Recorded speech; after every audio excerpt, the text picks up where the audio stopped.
I'm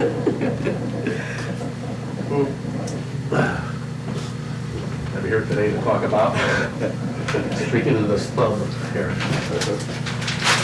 Well, I was born in Du Bois, Pennsylvania, and way back in 1938. Yes. And I wanted to, you lived in Du Bois many years earlier, and in fact, you were born there, right? Yeah. What I wanted to find out about is if you could talk about some of the things that you remember at your youngest age, where, I guess where you lived and who was around in the house Well, way back then. I can talk and I can spiel pretty fast sometimes, too fast. Do it now. Sure. But, Sure.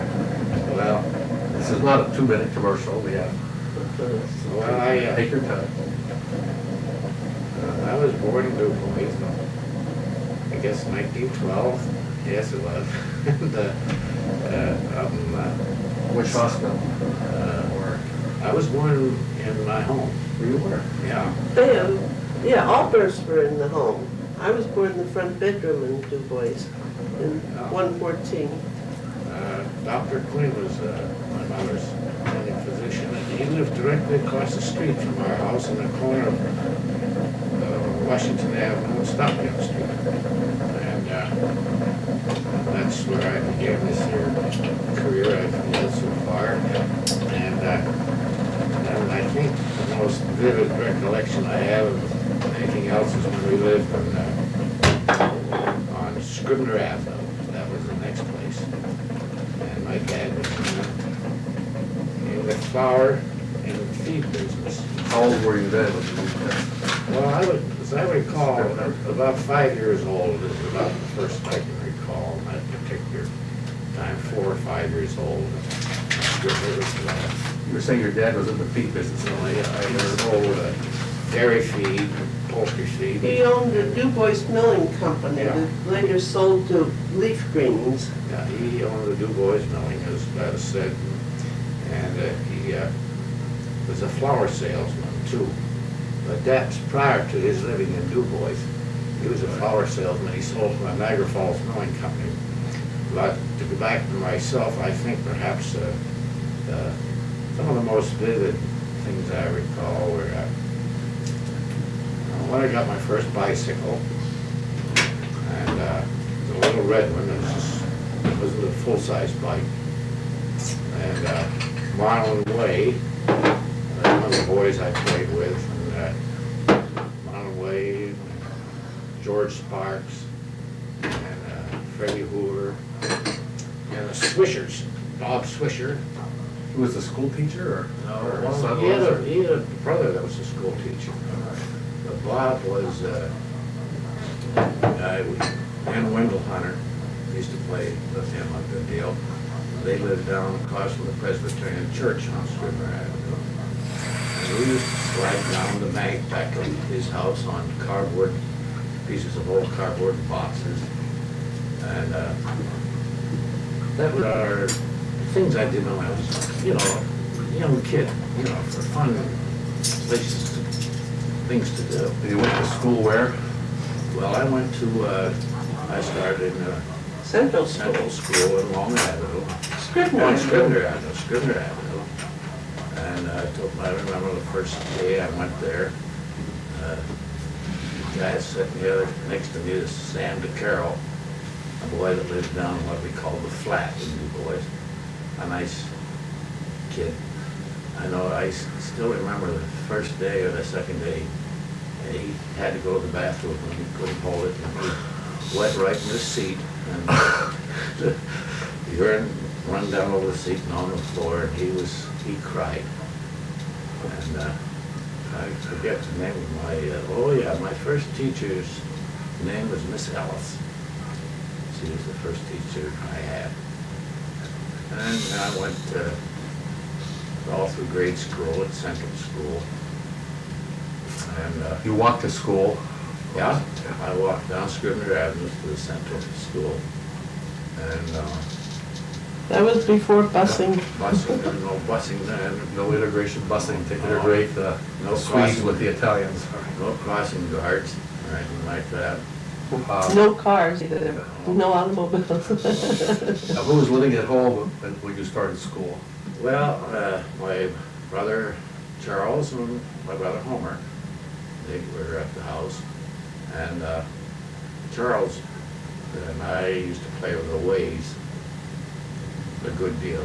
They owned the They Avenue owned the Theater. Avenue Theater, and later on they owned the Carlton Theater. It was rather an influential family, and Du Bois, Mr. Lay, the father of the Lays, was a great fisherman. And, they were always out fishing in boats at Sebula, and they did a lot of stream fishing. I didn't participate in that. Now, you were in grade school. Charles was how many years older than you? Charles was 4 years old, so if I was in first grade, I think Charles must have been in fifth grade, because he was 4 years ahead of me in school. How about Homer? Homer, I can't. Homer was 8 years older than yourself. Yeah, He Homer was born 1902. yeah. I didn't see too much of Homer. I don't know why, it's just that I have little recollection of Homer. It's a strange thing. I do know that when Homer was about, I think he must have been about 14, maybe 15, he went to Bellefonte Academy. That was a private school, something like Kiski that I attend. And he went to Bellefonte Academy. And after that, I You were 7 years old then, so I guess you wouldn't have spent too much time. No, I haven't any recollections about Homer's activity. As a matter of fact, I'm ashamed to say I ever thought about it, but. Now, your mother stayed at home. Yeah, mother stayed at home, and she worked with the church like your mother, or Grandma Blunder did. She was in the Child Welfare Society, and she attended various church functions. WCTU. She was a member of the WCTU, I think, yes. Oh, yes. And then she worked a good deal with the DAR. Her father, Arthur Castle Douglas, was a major in the Civil War, and she was pretty much interested in becoming a member of the DAR, which she ultimately did. And we have all those records there. But and she liked to play bridge, and belonged to church society. She didn't drink, she didn't smoke. I mean, it was ladies then, they wouldn't drink. There may be a few ladies around the town that some would go, they had wine or something like that. But Medicinal brandy, maybe, Yeah. or cold winter. But there wasn't anything like that in our Well, that house. was prohibition too, don't forget that. Yeah. Yeah. I recall once, one thing that I remember particularly was when World War I was over with. They had big fireworks down by the Studebaker Garage, I recall that. And the war was ended, I think, and they celebrated at night because you could see railroad flares being the reflection in the night sky from it, you could see that. And there was horns blowing and Church bells ringing. bells, I recall I that. vaguely Yeah. remember it. Sure. And the train Yeah. came in and everybody was greeting them. Did you know, did you know people that went off? And of course, that was what year? That was 1920. Well, The war was 1917, over 1918. 18, Yeah. So you I were think so. just a tot. Yeah, we lived in Still around. Scribner Avenue, and my father was quite was very much involved in business, and I didn't have too many activities with him because he was always business from morning, noon, and night. And as he became more wealthy, he moved over to, or the family moved over to Long Avenue, a little more affluent part of the town. And That was one how day- far away? Or Well, just a 122? block, a street away. Okay. Just a street away. At 122 East Long Avenue. When there we had that time I remember a little more about Homer as I go along in this. He used to run around a bunch of guys that I don't think my family approved too much, but I can't condemn him because I ran around with a bunch of kids and we raised the devil out there. We used to do a few things that I just won't mention now. Anything you care to mention? Mooning the principal or? Well, only thing I recall once was that there was your hostess bakery truck parked down in an alley near a bakery, and 4 or 5 of us found out Oh, business bakery. the back door of that bakery truck wasn't locked and it had been loaded for the next day's delivery, and boy, we got all the cupcakes and donuts and sweet things out of the back of that. But there's a few other things I did. Was that one of the wilder things, or was that one of the calmer ones? That was Just perhaps represented. one of the wilder ones. Right. There's a couple of us thought it was a great deal, and one of us had legs long enough to reach the pedals on an old Ford car that belonged to a guy. We managed to trigger the ignition key and get the thing going, and we all took a ride in this guy's Ford car for a while, and we didn't park it where we found it, I'll tell you that. But it was an old Model T, and of course, as you remember, there's just 3 pedals, a brake, a second, and a reverse on them, or you wouldn't remember, I suppose. There were, and one of us had legs long enough to push those pedals to stop us and make us go. Then, Now, where did you hang out when you were in high school? well, I went to Du Bois High School for about 1.5 years, and my parents thought they liked to have me go to a private school. So, I What year was that? That would have been about 1929. You were at the second ward school when I was there, because that's when we started sort of seeing each other. Yeah. When we were about See, 13, 14 years old.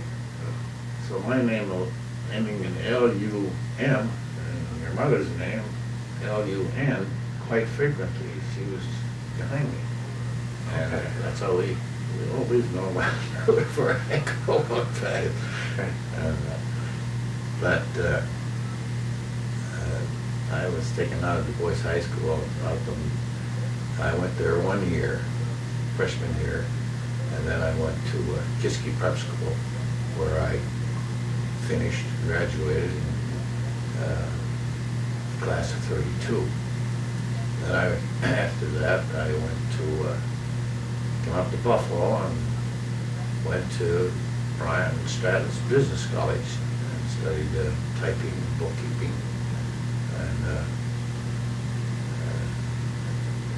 I didn't take shorthand. I was typing and accounting, and I learned a little bit about that. And how was Kiski? Because your brother went to. Charles went to Kiski 1 year, so my father had the two of us in Kiski at the same time for 1 year, which must have been a very financial strain for him, because they weren't there on scholarships or anything like that. It wasn't just a cheap school to go to.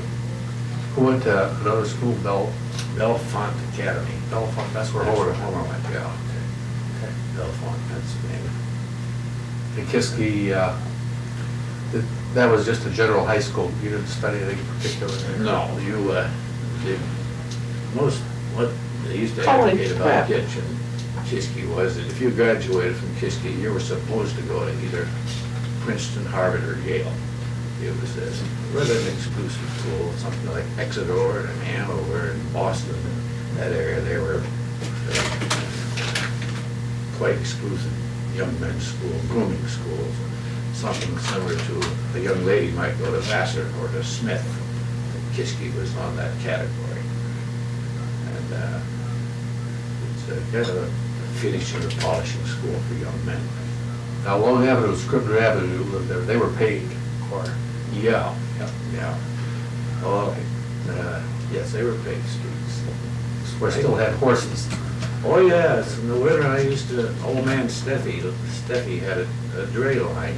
In the summer, they would deliver express packages or freight off of the railroad trains, and then in the winter they had sleds, and they pulled those teams of horses. And then, of course, there was Frank Alexander, the Iceman, we used to hang on the back of his truck and ask him for a piece of ice, and he wouldn't give you any. And he was chipping 100-pound block of ice, and a piece as big as a cantaloupe would fall off. We'd pick it up off the street and wipe it off from our arm, and we'd go around sucking around that piece of ice in the middle of July or August. Steffi had the dray line, and we used to hang on his sleigh in the winter when we'd go up the hill. This boyhood thing, I had a boyhood, real boys fun. I mean, there's boys, and I had fights with guys that I played with. We used to have a fights, you know, get mad at one another about something, fight. Recall any, your dad sounds like he did a lot of traveling, but on weekends, was there any routine that you did, or go to a restaurant, or? No, well, the weekends, he did a good deal of traveling. He used to come up to Buffalo here a lot because he got to later on become involved in business with Buffalo people. And although he was in, his headquarters were in Pennsylvania, he used to travel along, but a lot. There were no real restaurants in Du Bois. There were fast food places and ice cream parlors. But Ice cream products, but no people fast did food. not go out for dinner. They went to homes. Well, You would have people in, or yeah. Well, my home life was quite nice in a lot of ways. As I mentioned a little earlier to you, I think perhaps my childhood was a little bit different than many, because there's not too many people that you know or I knew. I mean, I knew a few, but maybe you haven't, maybe you have. We had maids in our home. Girl would make the beds, she'd wash the dishes, she'd do the laundry, she'd dust the house, and she had a bedroom up there and her own. Oh, she lived right in there. She lived right in there. There's not too many people that I ever knew that had maids in their home. My mother would tell her what to do, and she would shine silverware and wash, just packed everything. She cooked? She cooked, and my mother would supervise certain things. My father was very fond of boneless prime roast beef, and we'd have that. That seemed to me that was always what we were eating. Nice big prime rib of beef. And, but as I say, I'm not going to make a big deal of it, but when you're raised in circumstances like that, it's a little bit different perhaps. Was that unusual in that part of town, or did many of the people have maids? That was unusual. Although the people that lived next door to us, Maris, Maris Beef Company, Mrs. Maris had a maid for a while. But, and I think the only other person I can recall was Mrs. Gleason, whose husband was one of the big attorneys in people. They had a maid. That was the maid there all the time, as much as you could remember? As much as, except for Saturday afternoon, sometimes if there wasn't something going on Saturday evening, she would be allowed to go home. And Sundays she would go home. But it would depend. I think, as I recall, Wednesday afternoon the maid had the time off, and maybe half the Saturday afternoon. But I think she was there Sunday because my father was generally there for a meal on Sunday. What else did you do in your spare time? I guess, what, you left there when you were 15? About to go to Yeah. but were there, did you go to movies, or did they have? Oh, yeah, we used to go down the avenue there and watch Tom Mix and Tony and Buck Jones. before that was the Empire Theater. It cost a whole nickel to go. Empire, and there's a lady with the piano there for all the cowboy shows. And bandits are coming, she'd play the piano faster, and get in there for a nickel. They have popcorn you could buy, I guess, or peanuts, I think peanuts. And then we go to the Avenue Theater, which is the bigger theater. We'd watch Tom Mix, and I saw the Hunchback and everything. And then they used to have cereal that start on the show and continue on next week, and whole cereal. and used to see Fatty Arbuckle and, let's see, The Lillian Gish. Lillian Gish, yeah. The Gish girl. So that, I mentioned the Hunchback of Notre Dame, that came in a series, I saw that in a series. And there was always, Douglas Fairbanks, he's the one that had the series. And his swords and his chasing of the bandits, Douglas Fairbanks. That would, you get into the theater, the Avenue Theater, it cost you, I think, 11 cents. They raised the place to 11. It was 10 cents and a penny tax or something like that. But I'm sorry. it was, You needed a towel? Okay. Now, Kiski, how big of a school was that? And what Well, did you I feel, went how there. did you feel about going there? well, what did I say? My parents would come to send me there, put my meat and potatoes on the table, and they say, hey, you're going to Kiski, so that's where you go. But it was an entire change for me. I was confined, not that it was a prison or anything, but you didn't get off campus except on Saturday afternoons. You were allowed downtown. You started your day with a nice breakfast and a prayer service, and your evening ended with a nice meal and a prayer service and study halls. If you didn't pass your work that day, you had to go to study hall, otherwise you sat in your room, you studied in your room. Lights were out at 10 o'clock, you're up every morning at 6:30, and it's almost militaristic in one respect. But Did you have uniforms to no, wear? you had to wear a tie, a shirt and tie, a jacket to all of it. And Kiski, of course, was a great sports school. And I participated in some, I recall. I did try out for the Kiski football team. And I think I was considered what they called a piece of meat because one was always under the pile. They had some great football players, Kiski, men that were really, well, as a matter of fact, one of the four horsemen things football team to work for Kiski. His name was Stolder, I guess. He's one of the four horsemen. And there were men there that were quite well-known football players. Mike Wushnik was a three-time football. Who's Alf Brandon? Alf Brandon, there was two boys came from California, Alf Brandon and Jim Reynolds. They were very prominent families in California. They came to Kiski, and they were, of course, great golfers and good football players and quite affluent young men in their own right. How often did you get home from there? Well, if your marks were all right, you could go home once a month. Otherwise, you were to stay right there until a period like to start September the 18th. You go up until maybe the first holiday break you might have, maybe Halloween. The next would be Thanksgiving. Like college, pretty much today? Pretty much like college. They had good teachers. Most of them were either Harvard, Princeton, or Yale graduates. There weren't any men that came from regular teaching schools like Indiana State. They were all pretty sharp individuals, Princeton people. After you graduated from there, how did you decide what to do next? Well, that wasn't, after I graduated from there, my father thought, being in business himself, that it would be a good thing if I learned something about bookkeeping and accounting. And that's why I went to Business College. Then I went to Penn State for 2.5 years. I studied agricultural economics. And I think the most outstanding thing at Penn State I liked was the fact that my marks weren't just the greatest, they weren't bad, I was passing, but one of my English teachers was asking what it was that we got out of a certain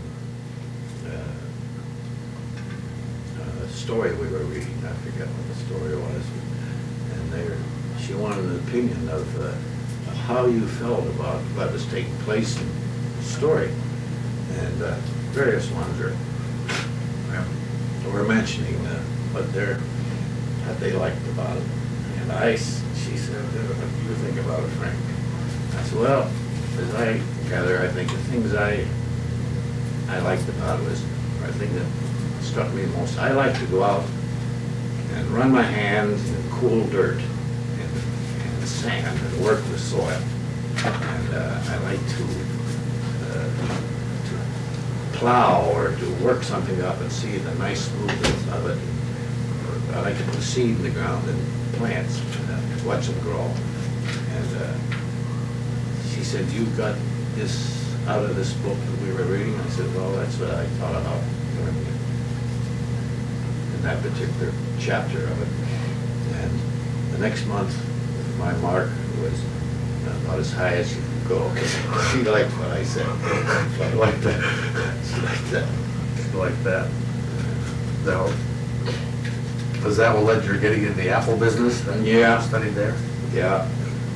When I got up, my father, as he became rather affluent, not so much affluent, but he made money. And he bought his old homestead up in Barker from his brother-in-law, and he made it into a summer home for my mother, and I used to go up there with my brother Charles, my brother Homer, and my mother, and she'd take a maid. We had a maid up there. And my father was, he had improved the place and built it up, quite a lovely screened-in porch, and we had a lot of Roy Croft, Elbert Hubbard furniture. I still had lamps here from that summer home. We'd go there in the summer. Grand piano. Grand piano. It was the summer place. And there again, I insert this, which I'm not trying to create any impressions. There was that summer home business that many people don't have. And there are certain environmental things that control my life that I had nothing to do about it. It wasn't no choice of my own. You did it, that's all. That's what and I learned a good deal. I mean, I think it's helped me some in my, the way I look at things from that standpoint. Background has been one that no better than anybody else. Perhaps not as full as some, but I think I know what. That was about when? That was before you were That was married. before, yes, that's before. After we were married, we went Hi. to, Oh, the cookie girl. my father gave me a job up there. In fact, $4 we, take off your coat. we had all these cattle to take care of, and there was bills, and I Oh. kept the company for it and helped them out. I thought as long as I was here. There's nobody. He had this fortunate Oh, financial traveling there, circumstances with the people that he was Yeah, machine. working Yes. with. That's They okay. kind of beat him out of all I don't put the this over here. What about the time the girls had last night? Oh, I'm so glad. I'll tell you what, I'm gonna check the tape and see if we're out. Okay. I'm glad Continue on in a you. few minutes. You are a terrific person to interview. Feel good about that. We had a grand